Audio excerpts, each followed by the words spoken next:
আজ রান্না করব ভেজ মাটন সোয়াবিনের তরকারি।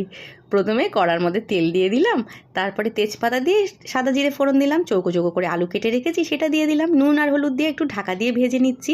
পেঁয়াজ, আদা, রসুন, লঙ্কা একসাথে পেস্ট করে নিয়েছি, দুটো পেঁয়াজ দিয়েছি আর সামান্য আদা রসুন দিয়েছি, দিয়ে ভালো করে দিয়ে দিলাম।